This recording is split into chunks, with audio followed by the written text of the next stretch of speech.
The House of Lords report from 2009 cannot be ignored. It is clear that the English taxpayer finances the Union. The amount of surplus money that goes to Scotland every year, and I'm talking about surplus money here, is £10 billion. Heathrow expansion under Barnett's consequentials means that the SNP will receive as a minimum £500 million of taxpayers' money from England. Think about the amount of money that truly is. England has had to guarantee Scottish banks, and it has had to compensate county councils for their ventures investing in other banks around the country. The list is endless.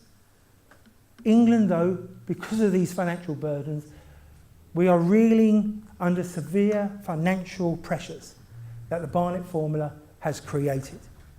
We are seeing closures of our accident and emergency departments, and council services across England is widespread. And yet we continue to give £10 billion every year as surplus to Scotland. We know what will work though, and what hasn't worked. We know that irrational, incoherent and messy regionalisation of England is not the answer. Without a coherent English government, issues such as effective development of key strategies for England cannot be properly developed. It is clear for all to see. The needs of England differ significantly from the needs of Scotland and Wales, not only in terms of England's size, but economic issues that England needs to address. Therefore, a dedicated English rather than British government needs to be established. Government structures need to be developed for areas that are wide-ranging. But for far too long, objections to an English Parliament have just been accepted without any questions. We have heard many say that a British Parliament is already dominated by British MPs from England, and they can represent interests of England within the British Parliament. Essentially, that an English Parliament, that the British Parliament is made up of over 80% of MPs. So the influence of Northern Irish, Scottish and Welsh MPs are marginal. But that is to ignore the obvious. Just look at the influence of Scottish MPs. They are anything but marginal. Unaccountable SNP and Plaid Cymru MPs have overturned, or worse, helped enforce policy on England. A mosquito can kill a man, and the SNP without a healthy England will kill the UK. The British Parliament continues to be the Parliament of the United Kingdom, and it contains MPs from throughout the UK as it pursues its internal and external interests. It has the UK in mind. It is under no obligation whatsoever to pursue interests relating to the whole of England, and there is nobody that can voice English concerns properly. In reality, the House of Commons isn't split along national lines, it's split along party lines. Moreover, a union parliament should not encourage English MPs, who are actually British MPs, who happen to be elected in England, to be nationalistic and act in England's interests. The British Parliament, British government should put interests of the UK above any of the nations of the UK. Neither the Union Parliament nor the British government can or should be encouraged to speak for England. Only a Parliament and a government elected by and accountable solely to the English people can speak for England. Just think for one moment how exciting that is. Possibly, proportional representation could be introduced into a new Parliament if that was the will of the people of England. Then we hear a classic objection, it's been around for some time, that suggests an English Parliament would be as big as the British Parliament and England would dominate a federal union. That demonstrates a fundamental and unnecessary assumption that the British Parliament would need to be the same size as it is now. That assumption ignores or denies that the work of the British Parliament would be substantially reduced and that a much smaller Parliament would be capable of representing parts of the Union. We already have the situation where a number of British MPs from outside of England cannot initiate debate or vote on their own domestic issues, issues that affect them. But they are paid at this present time the same salary as British MPs from English constituency. Indeed, the Scots themselves, the SNP, normally argue about the very issue, that they have no responsibility in domestic matters that concern their voters most. Then I use the word dominate, because very quickly that word rolls off the tongues of Scottish, Welsh, Northern Irish and British politicians when an English Parliament is suggested. And I agree. No one wants to be dominated. But in reality, England representing 55 million will dominate under any system. We are the largest nation of the UK. But there is a chance of non-English concerns being rolled out across the UK. But there's less chance of non-English concerns being rolled out across the UK under a federal system, because domestic issues would be separated. Federalism allows the smaller nations of the UK equal ownership of British institutions of governance.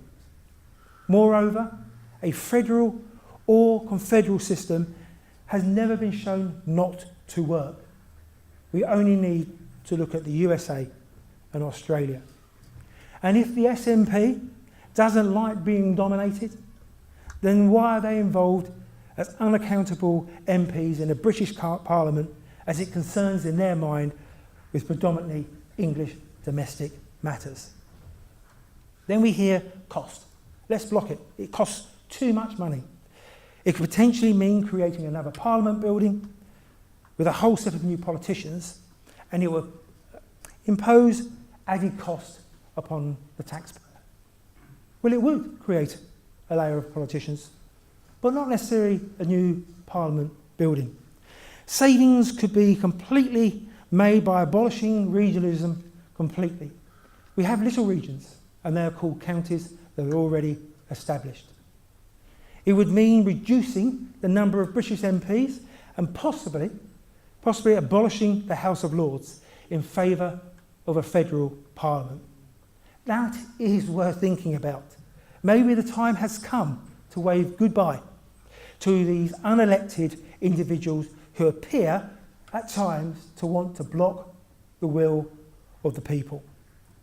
Moreover, those costs were clearly not a reason for establishing the Scottish, Welsh and Northern Irish Assemblies and Parliament. In fact, per head, per capita, establishing an English Parliament would be a lot less than it was in establishing those. Others say there is no demand. When you win all the arguments and you prove your point, people come back and say, people of England don't want it. Clearly, until a proper referendum, based on the ones for Scotland and Wales, are taken place, that assertion cannot be demonstrated. However, we do have an insight. There have been a significant amount of opinion polls of every description since 2001, and they indicate that a majority of people in England might just vote for an English Parliament, especially if it was the same question that was offered to Scotland and Wales.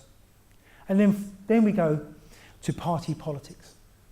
And you hear concerns that an English Parliament would permanently be would be dominated by a Conservative Party.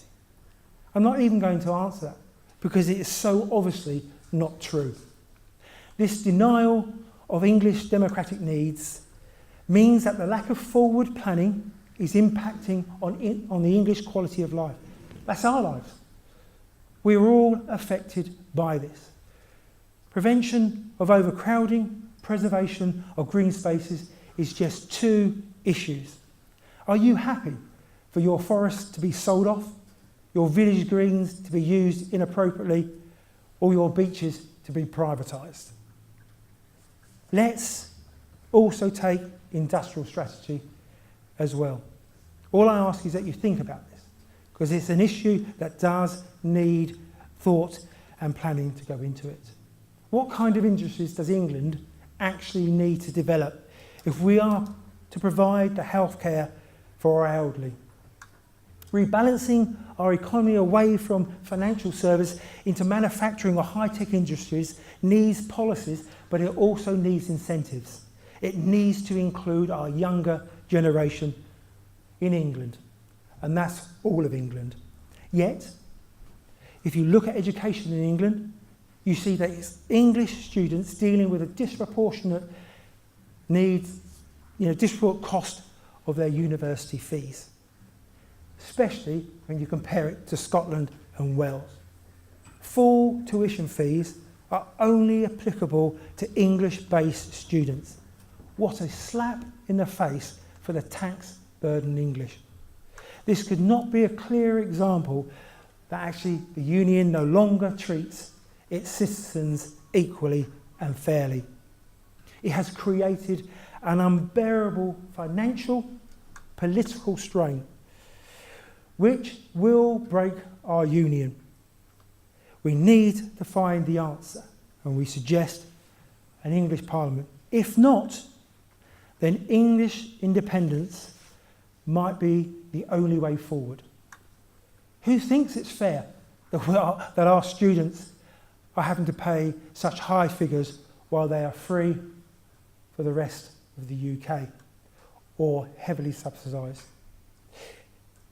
English independence would instantly mean that the Barnett formula and Barnett consequentials would be stopped. It could be that we are now facing those issues. But how many times have we heard that when an English woman, an English man complains about the unfairness, that they are labelled as poorly educated, part of the left behind generation, that they're either a fascist or a racist, a fool or duped by the far right? Well, I say that it's absolute nonsense. That kind of anti-English sentiment weakens the bonds of our union and breeds discontent amongst English taxpayers who are being exploited for their taxes. Be assured, using that type of language when an Englishman or a woman complains is a way of shutting up the wider population so that more money can be taken. For England to have good policies developed to meet her needs, she requires a political party to address the needs of the people of England in the same ways that political parties deal with their needs in Scotland and Wales. But England also needs and requires the will of her people. The question for every political party has to be, who is standing up for England in their party? More importantly for unionists, if you believe in saving the union, what is the union without England? These are the choices that we will be facing shortly. But take heart. We can all take heart from England because we have had strong leaders in our past.